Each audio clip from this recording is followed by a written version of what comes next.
Ilmu fisika merupakan salah satu ilmu yang erat kaitannya dengan penerapan di kehidupan manusia.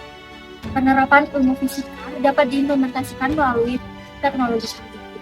Salah satu dari contoh pengimplementasiannya tersebut yaitu pada saat melakukan pengukuran. Pengukuran merupakan bagian dari proses dalam mengumpulkan suatu data, baik itu secara kuantitatif maupun kualitatif. Dalam pengukuran ada yang dikatakan ketepatan dan ketelitian. Ketepatan merupakan suatu pengukuran yang konsisten beberapa kali atau bisa dibilang pengukuran berulang.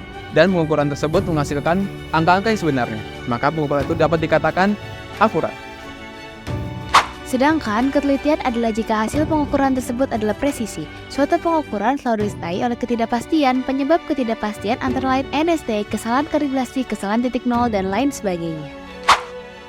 SK ini terutama pada modul 1 yaitu berdasarkan ketidakpastian pengukuran terdapat beberapa alat-alat ukur yang digunakan. Yang pertama ada penggaris, jangka sorong, dan mikrometerskop. Dan untuk selanjutnya ada alat tambahan. Alat pertama kami menggunakan penggaris sepanjang 30 cm.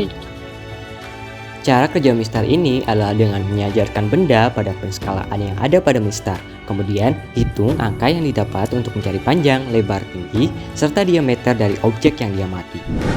Untuk alat kedua, kami menggunakan mikrometerskop dengan skala 1, 2, sampai seterusnya. Dan skala tengah 1,5, 2,5, dan seterusnya. Cara kerja alat mikrometerskop adalah hal yang pertama dilakukan, meletakkan benda yang diukur pada poros tetap, setelah itu putar bagian timpol agar dapat terjepit oleh poros tetap dan poros geser, lalu putar poros geser yang berukuran lebih kecil. Setelah benda terjepit, dapat dilakukan perhitungan dengan melihat angka yang tertera pada skala utama dan non-minus.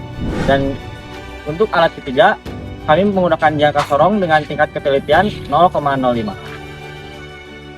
Cara kerja jangka sorong adalah pertama, longgarkan terlebih dahulu papan skala non-minus, kemudian taruh objek yang ingin diukur, setelah itu baca penskalaan yang ada dan tentukan hasilnya. Dan untuk bahannya, kami menggunakan kepingan logam sebagai alat uji cobanya. Dalam melakukan pengukuran, uang logam dan balok juga dapat digunakan sebagai contoh bahan yang digunakan sebagai objek pengukuran untuk membantu dalam estimasi ketidakpastian pengukuran seperti menghitung panjang, lebar, tinggi, serta dimensinya. Langkah-langkah untuk pengambilan data, yaitu yang pertama adalah siapkan alat dan bahan, yang kedua adalah ukur panjang, lebar, dan tinggi serta diameter dengan menggunakan mistar sebanyak 5 kali pengukuran. Yang kedua adalah ukur panjang, lebar, dan tinggi serta diameter dengan menggunakan jangka sorong sebanyak 5 kali pengukuran. Dan yang ketiga adalah ukur panjang, lebar, dan tinggi serta diameter dengan menggunakan mikrometerskop. Dan kemudian setelah pengukuran, catat hasilnya di data pengamatan. Nah, sekarang kita akan masuk ke perhitungan. Pada perhitungan terdapat beberapa step. Yang pertama adalah step menghitung rata-ratanya dengan cara jumlah seluruh data dibagi dengan banyaknya pengambilan data. Selanjutnya adalah melakukan perhitungan ketidakpastian. Nah, ketidakpastian ini terdapat dua jenis yang dipakai di modul ini, itu ketidakpastian berulang dan ketidakpastian turunan.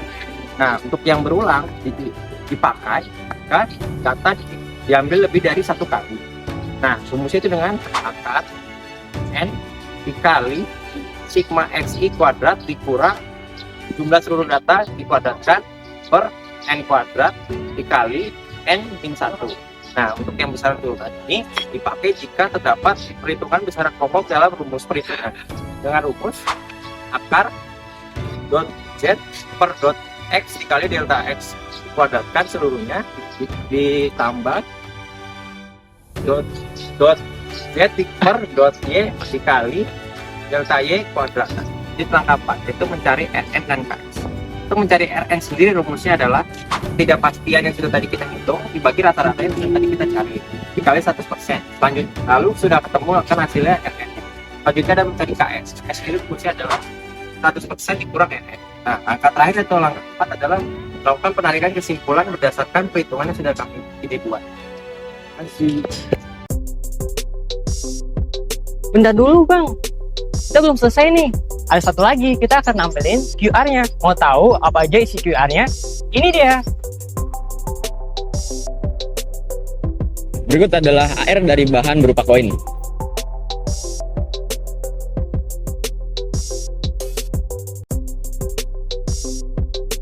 Hai, jadi ini adalah air dari balok.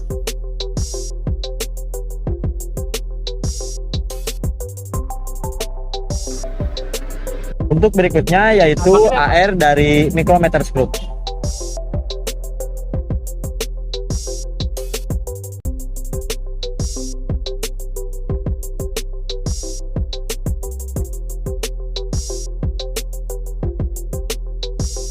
Ini adalah AR dari alat praktikum modul 1 yaitu penggaris.